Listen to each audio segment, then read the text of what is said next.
शब्द गुरु सतगुरु श्री गुरु गरीब निवास साहिब श्री गुरु ग्रंथ साहब महाराज की पितर गोद के जुड़ बैठे बहुत ही सत्कारयोग हाजरीन। आओ सब तो पहला गुरुदेव पातशाह की बख्शिश मुकद्दस फतेह बुलंद करिए। सत्कार सहित आखना जी वाहिगुरु जी का खालसा वाहिगुरु जी की फतेह। जिहड़ा विशा प्रबंधक साहबान दे वल्लों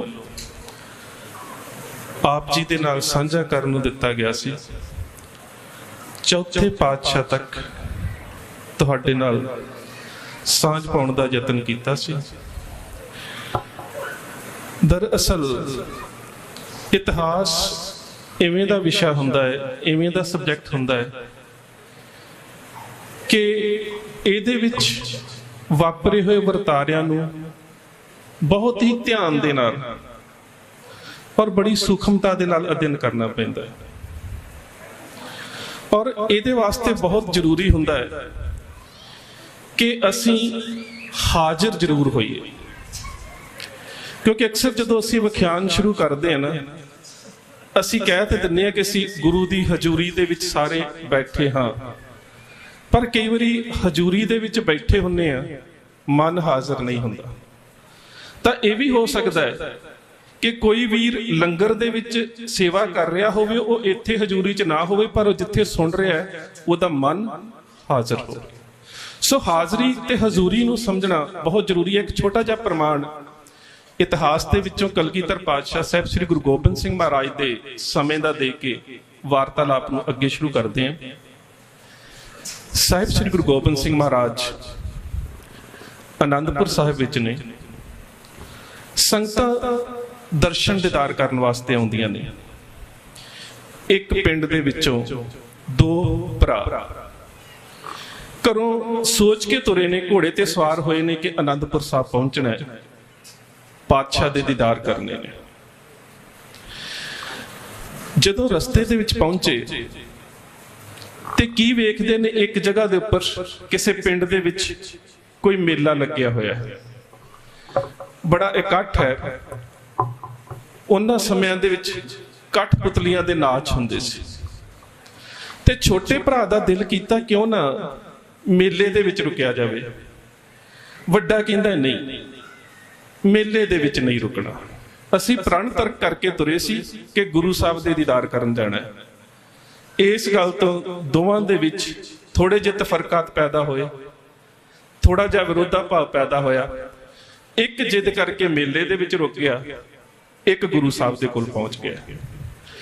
जदों गुरु साहब दे हजूर पहुंचया, हुण हजूर ते पहुंच गया, बैठा भी संगत दे विच है ते मन दे विच पता की आ रहा, छोटा मेले दे विच रह गया, पता नहीं किन्ना क मजा लै रहा होना, मैं भी किते मेले च रुक जांदा, पता नहीं की कुछ खा रहा होना, पता नहीं की कुछ वेख रहा होना।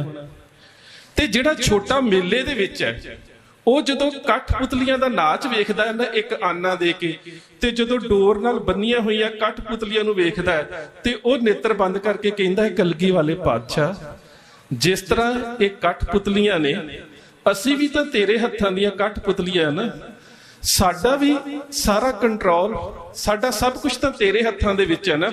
ते पातशाह इन्हां कठपुतलियां नूं चाहे तू रबाब दी तार दे उत्ते नचाला ते चाहे तेग दी धार दे उपर नचाला, जिहड़ा मेले च बैठा है वो गुरु दे नाल जुड़िया बैठा है, जिहड़ा गुरु दी हाजरी च बैठा है वो मेले दे विच जुड़िया बैठा है। शिकायत भी तो करनी सी ना, उठ के खड़ा हो गया, पातशाह असीं दोवें भरा ही चले सी, छोटा भरा जिद करके मेले दे विच रह गया ते पातशाह ने उत्थे बड़े प्यारे शब्दां दे विच गया, ओ बेशक हजूरी दे विच नहीं है, ओदा मन हाजिर है, तू हजूरी दे विच ते बैठा है पर मन हाजिर नहीं। ध्यान तेरा मेले दे विच है ते मेले दे विच बैठे दा गुरु दे विच है। इस गल नूं समझना बहुत जरूरी है। कोशिश करिए जदों संगत दे विच असीं बैठे होइए, हजूर च बैठे हैं, तां मन हाजरी दे विच जरूर होवे। नहीं तो अक्सर सारे संसारी लोग हाँ असीं कितना किते मन भटकदा भी है, ਬੈਠਿਆਂ ਸਮੱਸਿਆਵਾਂ ਵੀ ਦਿਮਾਗ ਦੇ ਵਿੱਚ ਚੱਲ ਰਹੀਆਂ ਹੁੰਦੀਆਂ ਨੇ। ਸਮੱਸਿਆਵਾਂ ਤੋਂ ਵੱਧ ਜਿਹੜਾ ਬੰਦਾ ਕਿਸੇ ਵਿਸ਼ੇ ਤੇ ਬੋਲ ਰਿਹਾ ਹੁੰਦਾ, ਉਸ ਵਿਸ਼ੇ ਦੇ ਉੱਪਰ ਵੀ ਕਿਤੇ ਨਾ ਕਿਤੇ ਇੱਕ ਤਰਕ ਚੱਲ ਰਿਹਾ ਹੁੰਦਾ ਕਿ ਆਹ ਜਿਹੜੀ ਗੱਲ ਕੀਤੀ ਜਾ ਰਹੀ ਹੈ ਠੀਕ ਹੈ ਜਾਂ ਨਹੀਂ ਠੀਕ। ਤੇ ਮੈਂ ਇੱਕ ਬੇਨਤੀ ਕਰ ਦੇਵਾਂ, ਜ਼ਰੂਰੀ ਨਹੀਂ ਹੁੰਦਾ ਕਿ ਕਿਸੇ ਬੁਲਾਰੇ ਵੱਲੋਂ ਕਹੀ ਜਾ ਰਹੀ ਗੱਲ 100% ਅੰਤਮ ਸੱਚ ਹੋਵੇ।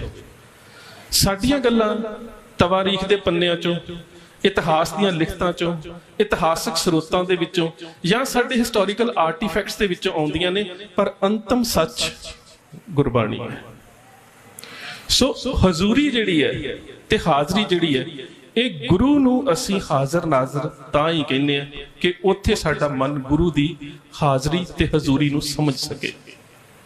ਕੱਲ ਜਿਸ ਵਿਸ਼ੇ ਦੇ ਬਾਰੇ ਤੁਹਾਡੇ ਨਾਲ ਸਾਂਝ ਪਾਈ ਸੀ, ਚੌਥੇ ਪਾਤਸ਼ਾਹ ਗੁਰੂ ਰਾਮਦਾਸ ਪਾਤਸ਼ਾਹ ਤੱਕ, ਉੱਥੋਂ ਤੱਕ ਚੱਲਦੇ ਆ ਸਿੱਖੀ ਦੇ ਵਿੱਚ ਜਿਹੜੇ ਗੁਣ ਨੇ, ਇੱਕ ਓਂਕਾਰ ਤੋਂ ਲੈ ਕੇ ਸਿੱਖੀ ਦੇ ਕੇਂਦਰ ਤੱਕ ਕਿਸ ਤਰ੍ਹਾਂ ਦੇ ਨਾਲ ਸਿੱਖੀ ਨੂੰ ਮੀਰੀ ਔਰ ਪੀਰੀ ਦਾ ਸੰਕਲਪ ਸਮਝਾਇਆ ਜਾਂਦਾ ਹੈ, ਕਿਸ ਤਰ੍ਹਾਂ ਦੇ ਨਾਲ ਸਿੱਖੀ 'ਚ ਸੇਵਾ ਦਾ ਸੰਕਲਪ ਆਉਂਦਾ ਹੈ, ਮਨ ਔਰ ਤਨ ਦੀ ਬਲਵਾਨਤਾ ਦੀ ਗੱਲ ਆਉਂਦੀ ਹੈ, ਤੇ ਸਿੱਖੀ ਦਾ ਕੇਂਦਰ ਜਿਹੜਾ ਹੈ ਉਹ ਪ੍ਰਗਟ ਕੀਤਾ ਜਾਂਦਾ ਹੈ, ਸਥਾਪਿਤ ਕੀਤਾ ਜਾਂਦਾ ਹੈ।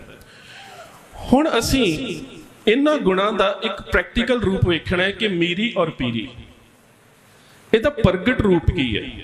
ਤੇ ਸਭ ਤੋਂ ਅਹਿਮ ਗੱਲ, ਗੁਰੂ ਨਾਨਕ ਸਾਹਿਬ ਮਹਾਰਾਜ ਇੱਕ ਬੜੀ ਵਿਲੱਖਣ ਗੱਲ ਕਰਦੇ ਨੇ।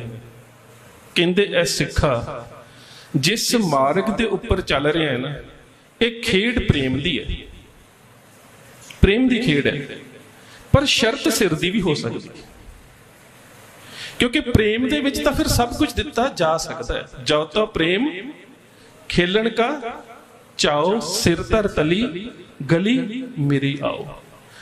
ਪਰ ਇਹ ਗੱਲ ਕੇਵਲ ਕਥਨੀ ਤੱਕ ਸੀਮਤ ਨਹੀਂ ਹੈ, ਕੇਵਲ ਕਥਨੀ ਤੱਕ ਸੀਮਤ ਨਹੀਂ ਹੈ। ਗੁਰੂ ਪਾਤਸ਼ਾਹ ਪੰਚਮ ਪਾਤਸ਼ਾਹ ਦੀ ਜਦੋਂ ਅਸੀਂ ਗੱਲ ਕਰਦੇ ਹਾਂ, ਤੇ ਪੰਚਮ ਪਾਤਸ਼ਾਹ ਨੇ ਸਿੱਖੀ ਦੇ ਵਿੱਚ ਜਿਹੜਾ ਰੰਗ ਭਰਿਆ ਹੈ ਉਹ ਹੈ ਸ਼ਹਾਦਤ ਦਾ ਰੰਗ। ਅੱਜ ਜਦੋਂ ਅਸੀਂ ਇਤਿਹਾਸ ਦੇ ਵਿੱਚ ਅਗਲੇ ਵਰਤਾਰੇ ਦੀ ਗੱਲ ਕਰਾਂਗੇ, ਦੋ ਗੁਰੂ ਸਾਹਿਬਾਨ ਦੀਆਂ ਸ਼ਹਾਦਤਾਂ ਆਉਣਗੀਆਂ, ਔਰ ਦੋਵਾਂ ਸ਼ਹਾਦਤਾਂ ਦੇ ਵਿੱਚ ਇੱਕ ਵਿਲੱਖਣਤਾ ਹੈ। ਤੁਸੀਂ ਵੇਖੋ ਕਿ ਇੱਕ ਪਾਸੇ ਗੁਰੂ ਅਰਜਨ ਸਾਹਿਬ ਮਹਾਰਾਜ ਨੇ, ਗੁਰੂ ਅਰਜਨ ਮਹਾਰਾਜ ਸਾਹਿਬ ਨੂੰ ਸ਼ਹਾਦਤ ਦਾ ਫਰਮਾਨ ਜਾਰੀ ਕਰਦਾ ਹੈ ਜਹਾਂਗੀਰ। ਦੂਸਰੇ ਪਾਸੇ ਅਗਲੇ ਪੜਾਅ ਦੇ ਵਿੱਚ ਆ ਕੇ ਉਹਨਾਂ ਦੇ ਪੁੱਤਰੇ ਗੁਰੂ ਤੇਗ ਬਹਾਦਰ ਸਾਹਿਬ ਨੇ, ਤੇ ਸ਼ਹਾਦਤ ਦਾ ਫਰਮਾਨ ਜਾਰੀ ਕਰਦਾ ਹੈ ਜਹਾਂਗੀਰ ਦਾ ਪੁੱਤਰਾ ਸ਼ਾਹਜਹਾਨ ਦਾ ਬੇਟਾ ਔਰੰਗਜ਼ੇਬ। ਉਧਰ ਵੀ ਦਾਦਾ ਤੇ ਪੁੱਤਰ ਹੈ, ਇੱਧਰ ਵੀ ਦਾਦਾ ਤੇ ਪੁੱਤਰ ਹੈ। ਇੱਕ ਫਰਮਾਨ ਦੇ ਵਿੱਚ ਕਿਹਾ ਜਾਂਦਾ ਹੈ ਕਿ ਸ਼ਹੀਦ ਇਸ ਤਰੀਕੇ ਦੇ ਨਾਲ ਕੀਤਾ ਜਾਵੇ ਕਿ ਜ਼ਮੀਨ ਦੇ ਉੱਪਰ ਖੂਨ ਨਹੀਂ ਡੁੱਲਣਾ ਚਾਹੀਦਾ, ਤੇ ਦੂਜੇ ਫਰਮਾਨ ਦੇ ਉੱਪਰ ਸਿਰ ਕਲਮ ਕਰਕੇ ਜ਼ਮੀਨ ਤੇ ਖੂਨ ਡੋਲਿਆ ਜਾਂਦਾ ਹੈ। ਅੰਤਰ ਕੀ ਹੈ? ਫਤਵੇ ਕੀ ਸਨ, ਕਾਨੂੰਨ ਕੀ ਸਨ? ਦੋਹਾਂ ਗੁਰੂ ਸਾਹਿਬਾਨ ਦੀ ਸ਼ਹਾਦਤ ਦੇ ਵਿੱਚ ਕਾਨੂੰਨ ਇੱਕ ਕਿਉਂ ਨਹੀਂ? ਸੋ ਇਹ ਬੜੇ ਸੂਖਮ ਜਿਹੇ ਕੁਝ ਘਟਨਾਕ੍ਰਮ ਨੇ ਜਿਨ੍ਹਾਂ ਨੂੰ ਮੈਂ ਕੋਸ਼ਿਸ਼ ਕਰਦਾ ਕਿ ਅਸੀਂ ਸਾਰੇ ਰਲ ਕੇ ਸਮਝਣ ਦਾ ਯਤਨ ਜ਼ਰੂਰ ਕਰਾਂਗੇ। ਸਮਝਣ ਦੇ ਨਾਲ ਨਾਲ ਵੀ ਮੈਂ ਫਿਰ ਇੱਕ ਬੇਨਤੀ ਕਰ ਦੇਵਾਂ, ਮੇਰੀਆਂ ਕਹੀਆਂ ਗੱਲਾਂ ਅੰਤਮ ਸੱਚ ਨਹੀਂ ਹੈ। ਅੰਤਮ ਸੱਚ ਹੈ ਸਾਹਿਬ ਸ੍ਰੀ ਗੁਰੂ ਗ੍ਰੰਥ ਸਾਹਿਬ ਮਹਾਰਾਜ ਦੀ ਬਾਣੀ, ਪਰ ਫਿਰ ਵੀ ਅਸੀਂ ਸਰੋਤਾਂ ਦੇ ਵਿੱਚੋਂ ਸਮਝਣ ਦਾ ਯਤਨ ਜ਼ਰੂਰ ਕਰੀਏ। ਪੰਚਮ ਪਾਤਸ਼ਾਹ ਗੁਰੂ ਅਰਜਨ ਸਾਹਿਬ ਮਹਾਰਾਜ ਦੀ ਸ਼ਹਾਦਤ। ਦੁਨੀਆ ਦੇ ਵਿੱਚ ਦੋ ਤਿੰਨ ਸ਼ਹੀਦ ਪਹਿਲਾਂ ਵੀ ਹੋਏ ਨੇ। ਅਸੀਂ ਇਹ ਨਹੀਂ ਕਹਿ ਸਕਦੇ ਕਿ ਗੁਰੂ ਅਰਜਨ ਸਾਹਿਬ ਤੋਂ ਪਹਿਲਾਂ ਦੁਨੀਆ ਦੇ ਧਰਮਾਂ ਦੇ ਵਿੱਚ ਸ਼ਹਾਦਤਾਂ ਨਹੀਂ ਹੋਈਆਂ। ਸ਼ਹਾਦਤਾਂ ਹੋਈਆਂ ਨੇ। ਮੈਂ ਕੱਲ ਇਸਲਾਮ ਦੀ ਗੱਲ ਕੀਤੀ ਸੀ, ਮੁਹੰਮਦ ਸਾਹਿਬ ਦੇ ਪਰਿਵਾਰ ਦੇ ਵਿੱਚ ਵੀ ਸ਼ਹਾਦਤਾਂ ਨੇ। ਤੇ ਮੁਹੰਮਦ ਸਾਹਿਬ ਦੇ ਜਿਹੜੇ ਜਵਾਈ ਨੇ ਹਜ਼ਰਤ ਅਲੀ, ਉਹਨਾਂ ਦੀ ਸ਼ਹਾਦਤ ਦੇ ਨਾਲ ਇਸਲਾਮ ਨੇ ਇੱਕ ਗੱਲ ਲਿਖੀ ਹੈ, ਕਿੰਗ ਆਫ ਮਾਰਟਰਸ, ਸ਼ਹੀਦਾਂ ਦਾ ਰਾਜਾ। ਉਸ ਤੋਂ ਬਾਅਦ ਜੇ ਅਸੀਂ ਅੱਗੇ ਆ ਜਾਈਏ ਤਾਂ ਇੱਕ ਇਸਲਾਮ ਦੇ ਵਿੱਚ ਯੋਧੇ ਨੂੰ ਉਹਨਾਂ ਨੇ ਸ਼ੇਖ ਆਫ ਮਾਰਟਰ ਦਾ ਖਿਤਾਬ ਵੀ ਦਿੱਤਾ ਹੈ, ਉਹ ਸੀ ਮੁਸੋਲਿਨੀ ਦੇ ਖਿਲਾਫ ਆਜ਼ਾਦੀ ਦਾ ਬਿਗਲ ਵਜਾਉਣ ਵਾਲਾ ਲੀਬੀਆ ਦਾ ਇੱਕ ਮੁਸਲਮਾਨ ਆਗੂ ਉਮਰ ਮੁਖਤਾਰ, ਉਸ ਨੂੰ ਸ਼ੇਖ ਆਫ ਮਾਰਟਰ ਕਹਿੰਦੇ ਨੇ।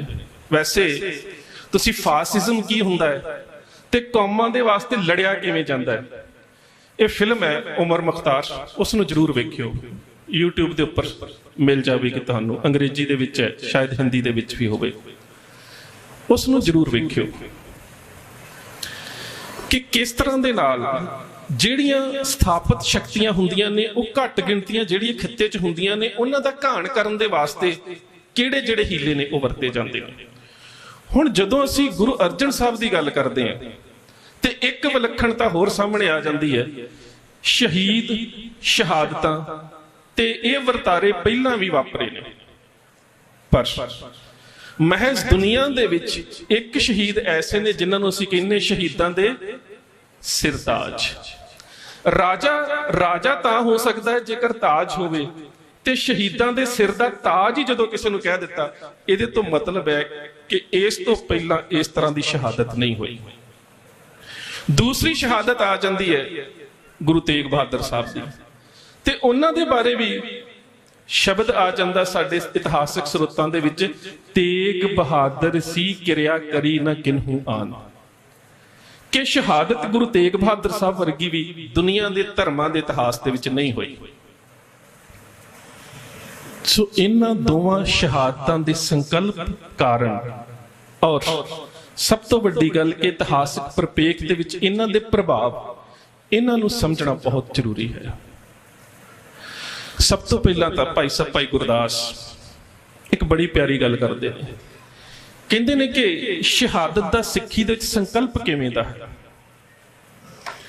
ਉਹ ਕਹਿੰਦੇ ਮੁਰਦਾ ਹੋਏ ਮੁਰੀਦ ਨਾ ਗੱਲੀ ਹੋਵਣਾ, ਕਿ ਕੇਵਲ ਗੱਲਾਂ ਦੇ ਨਾਲ ਅਸੀਂ ਨਹੀਂ ਕਹਿ ਸਕਦੇ ਕਿ ਅਸੀਂ ਸਿੱਖੀ ਨੂੰ ਧਾਰਨ ਕਰ ਲਿਆ, ਗੱਲਾਂ ਦੇ ਨਾਲ ਨਹੀਂ। ਗੱਲਾਂ ਤਾਂ ਵੇਖੋ ਮੈਂ ਵੀ ਕਰਕੇ ਚਲੇ ਜਾਣਾ, ਤੁਸੀਂ ਸੁਣ ਕੇ ਚਲੇ ਜਾਣਾ, ਗੱਲ ਤਾਂ ਕੇਵਲ ਅਮਲ ਦੀ ਹੈ। ਉਹ ਕਹਿੰਦੇ ਨੇ ਕਿ ਸਭ ਤੋਂ ਪਹਿਲੀ ਗੱਲ ਹੈ ਕਿ ਜੇ ਅਮਲ ਕਰਨਾ ਹੈ ਤੇ ਫਿਰ ਆਪਾ ਸਮਰਪਿਤ ਕਰਨਾ ਪੈਣਾ। ਇਸੇ ਕਰਕੇ ਮਰੀਦ ਤੋਂ ਪਹਿਲਾਂ ਮੁਰਦਾ ਸ਼ਬਦ ਆ ਗਿਆ, ਮੁਰਦਾ ਹੋਏ ਮਰੀਦ, ਆਪਣਾ ਆਪਾ ਸਮਰਪਿਤ ਕਰ ਦੇਣਾ। ਫਿਰ ਜੇ ਇਸ ਰਾਹ ਤੇ ਤੁਰਨਾ ਹੈ, ਜਿਸ ਰਾਹ ਦੀ ਗੱਲ ਗੁਰੂ ਨਾਨਕ ਸਾਹਿਬ ਨੇ ਕੀਤੀ ਹੈ ਕਿ ਜੋ ਤੋ ਪ੍ਰੇਮ ਖੇਲਣ ਕਾ ਚਾਓ, ਫਿਰ ਇਸ ਰਾਹ ਦੇ ਉੱਪਰ ਤੁਰਨ ਤੋਂ ਪਹਿਲਾਂ ਦੋ ਚੀਜ਼ਾਂ ਛੱਡਣੀਆਂ ਪੈਣੀਆਂ ਨੇ ਤੇ ਦੋ ਚੀਜ਼ਾਂ ਧਾਰਨ ਕਰਨੀਆਂ ਪੈਣੀਆਂ ਨੇ। ਇਸੇ ਵਾਰ ਦੀ ਅਗਲੀ ਪੰਕਤੀ ਦੇ ਵਿੱਚ ਭਾਈ ਸਾਹਿਬ ਭਾਈ ਗੁਰਦਾਸ ਕਹਿੰਦੇ ਨੇ, ਮੁਰਦਾ ਹੋਏ ਮੁਰੀਦ ਨਾ ਗੱਲੀ ਹੋਵਣਾ, ਸਬਰ ਸਿਦਕ ਸ਼ਹੀਦ ਭਰਮ ਭਉ ਖੋਵਣਾ। ਸਬਰ ਤੇ ਸਿਦਕ ਨੂੰ ਧਾਰਨ ਕਰਨਾ ਤੇ ਭਉ ਤੇ ਭਰਮ ਨੂੰ ਗਵਾ ਦੇਣਾ। ਜਿੰਨਾ ਚਿਰ ਇਹ ਦੋ ਚੀਜ਼ਾਂ ਜ਼ਿੰਦਗੀ 'ਚ ਆਉਂਦੀਆਂ ਨਹੀਂ, ਜੇ ਸਬਰ ਹੀ ਨਹੀਂ ਹੈ, ਸਿਦਕ ਹੀ ਨਹੀਂ ਹੈ, ਬੰਦਾ ਸ਼ਹੀਦ ਹੋ ਹੀ ਨਹੀਂ ਸਕਦਾ। ਕਿਉਂ ਹੋਵੇਗਾ ਸ਼ਹੀਦ? ਉਹਦੇ ਕੋਲ ਸਬਰ ਵੀ ਨਹੀਂ ਹੈ, ਸਿਦਕ ਵੀ ਨਹੀਂ ਹੈ। ਤੇ ਜੇ ਬੰਦੇ ਦੇ ਕੋਲ ਭਉ ਡਰ ਹੈ ਤੇ ਉਹਦੇ ਨਾਲ ਭਰਮ ਹੈ ਤੇ ਸ਼ਹਾਦਤ ਤਾਂ ਵੀ ਨਹੀਂ ਹੋ ਸਕਦੀ। ਸੋ ਦੋ ਗੱਲਾਂ ਦਾ ਜ਼ਿੰਦਗੀ 'ਚ ਆਉਣਾ ਬੜਾ ਜ਼ਰੂਰੀ ਹੈ, ਸਬਰ ਦਾ ਤੇ ਸਿਦਕ ਦਾ, ਤੇ ਦੋ ਗੱਲਾਂ ਦਾ ਜ਼ਿੰਦਗੀ 'ਚੋਂ ਜਾਣਾ ਬੜਾ ਜ਼ਰੂਰੀ ਹੈ, ਭੈ ਦਾ ਤੇ ਭਰਮ ਦਾ। ਸੋ ਭਾਈ ਸਾਹਿਬ ਭਾਈ ਗੁਰਦਾਸ ਜਦੋਂ ਇਸ ਵਿਲੱਖਣ ਗੱਲ ਨੂੰ ਸਾਡੇ ਸਾਹਮਣੇ ਰੱਖਦੇ ਨੇ ਤਾਂ ਫਿਰ ਉਸ ਨਜ਼ਰੀਏ ਦੇ ਵਿੱਚ ਅਸੀਂ ਗੁਰੂ ਅਰਜਨ ਸਾਹਿਬ ਮਹਾਰਾਜ ਦੀ ਸ਼ਹਾਦਤ ਨੂੰ ਵੇਖਦੇ ਹਾਂ।